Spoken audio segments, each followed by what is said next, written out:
Assalamualaikum warahmatullahi wabarakatuh. Marilah kita buka sesi perkuliahan pagi ini dengan membaca Bismillah. Bismillahirrahmanirrahim. Karena pada pertemuan kali ini saya berhalangan mendampingi saudara selama pembelajaran, saya sudah menyiapkan materi. Silakan dibaca, didengarkan, dan dipahami materi yang sudah diunggah di forum LMS.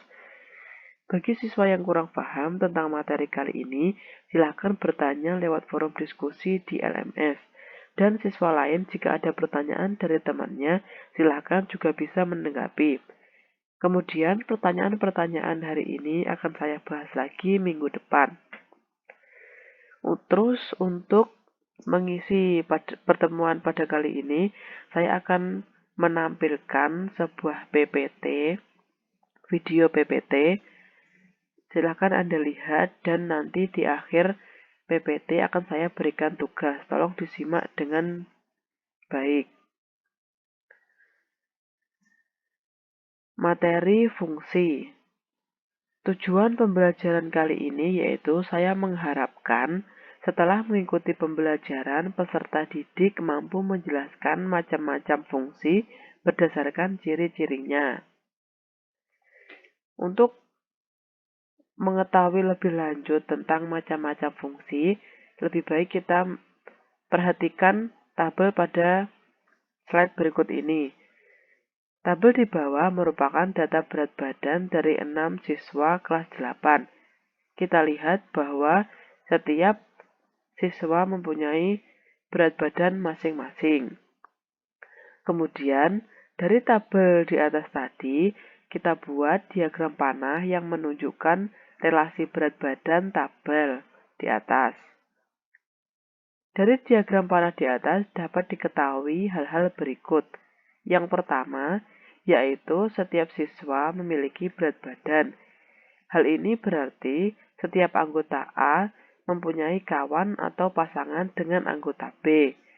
Dan yang kedua, yaitu setiap siswa memiliki tepat satu berat badan. Hal ini berarti setiap anggota A mempunyai tepat satu kawan atau pasangan dengan anggota B. Relasi dari himpunan A ke himpunan B adalah relasi khusus yang memasangkan setiap anggota A dengan tepat satu anggota B. Relasi yang demikian dinamakan fungsi atau pemetaan.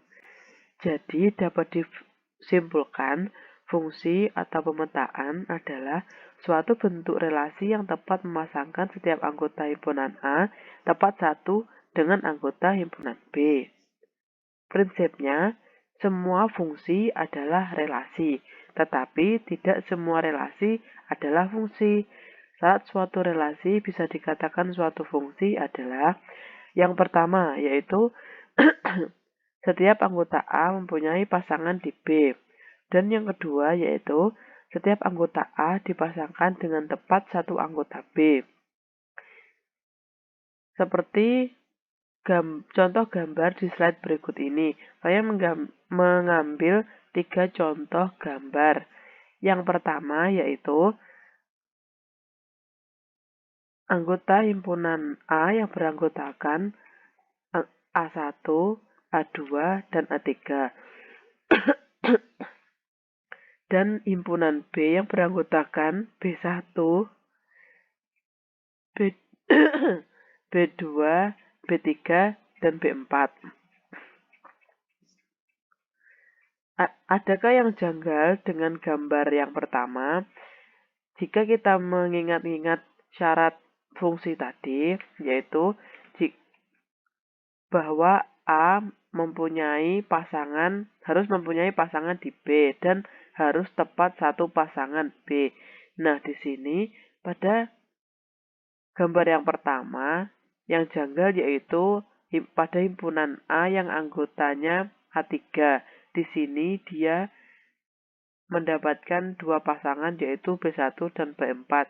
Maka gambar 1 dikatakan relasi tapi bukan fungsi. Begitupun gambar yang kedua. Syarat fungsi yaitu anggota himpunan A harus memiliki pasangan tepat satu di anggota himpunan B. Nah, di sini anggota A3 dalam himpunan A tidak mempunyai pasangan di himpunan B. Maka gambar yang kedua dikatakan relasi tetapi bukan fungsi. Nah, kita lanjut ke gambar yang ketiga, yaitu syarat fungsi, yaitu anggota himpunan A harus mempunyai pasangan di himpunan B dan harus tepat satu pasangan. Nah, di sini gambar yang ketiga yaitu bisa dikatakan relasi dan fungsi. Selanjutnya yaitu jenis-jenis fungsi. Fungsi yang pertama yaitu fungsi konstan. Suatu fungsi A ke B adalah fungsi di dalam A, maka fungsi f disebut fungsi konstan jika dan hanya jika jangkauan dari f hanya terdiri dari satu anggota. Diketahui fungsi R ke R dengan rumus fx sama dengan 3 dengan daerah domain berikut. Terlihat di contoh bahwa meskipun X-nya bermacam-macam, meskipun X-nya beda-beda, di sini tertulis negatif 3, negatif 2, negatif 1, 0, 1. Tetapi hasilnya tetap 3 karena diketahui Fx sama dengan 3.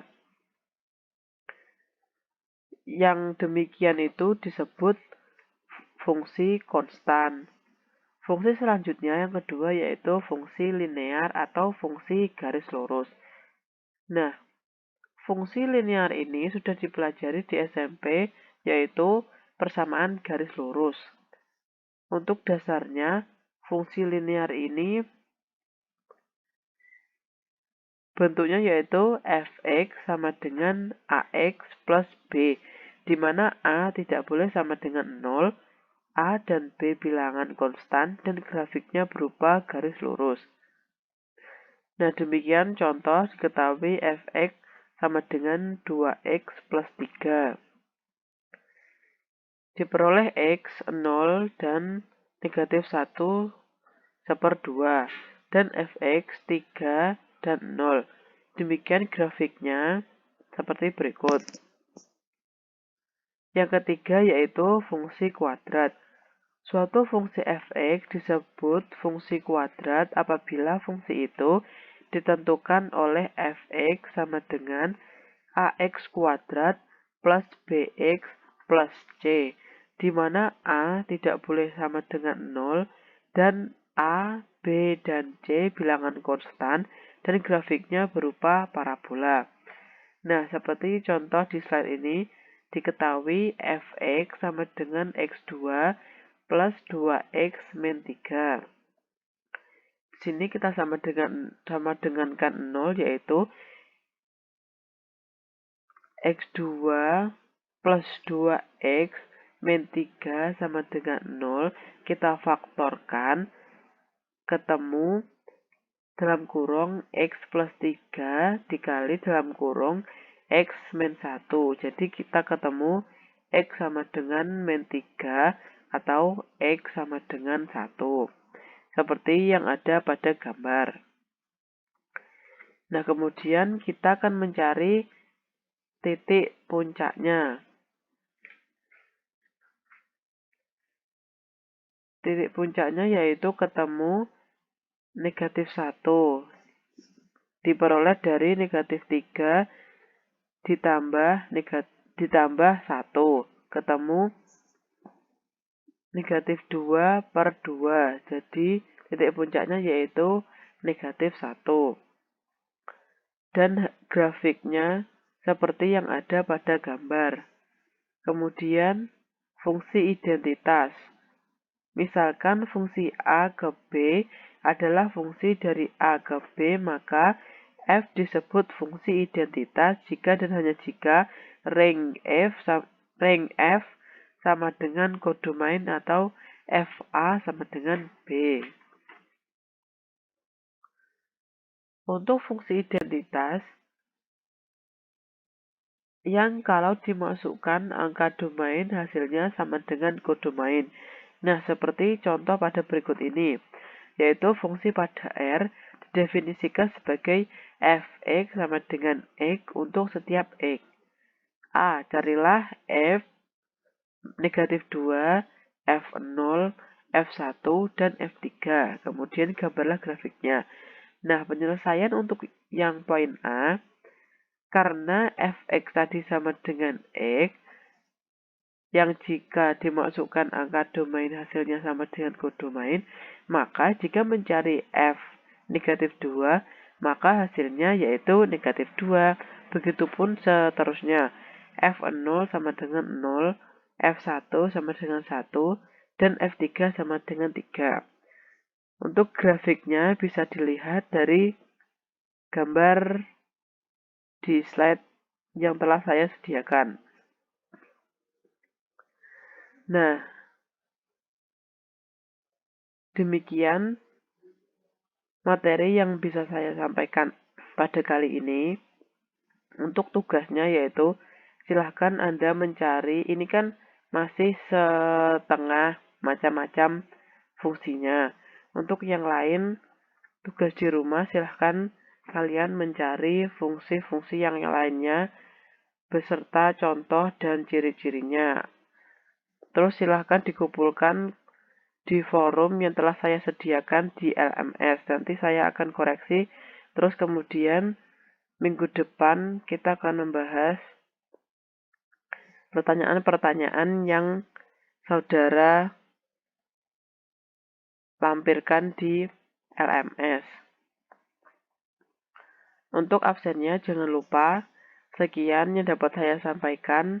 Apabila ada kurang lebihnya saya mohon maaf. Semoga materi yang saya sampaikan kali ini bisa bermanfaat dan bisa mudah dipahami oleh saudara. Sekian, wassalamualaikum warahmatullahi wabarakatuh.